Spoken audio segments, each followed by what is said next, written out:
Magandang hapon po. Ito po ang resulta ng Lotto Draw ng 2 p.m.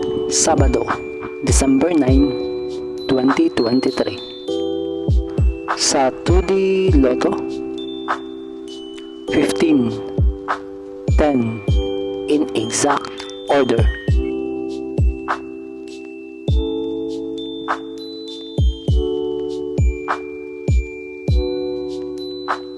Sa 3D Lotto,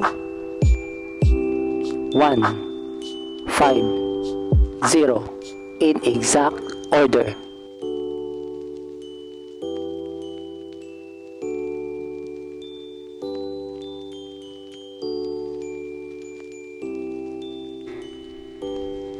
Ito po ang mga paalala sa mga Lotto winners at paraan kung paano makuha ang napanalunan. Ito po ang mga paalala sa mga Lotto winners at paraan kung paano makuha ang napanalunan.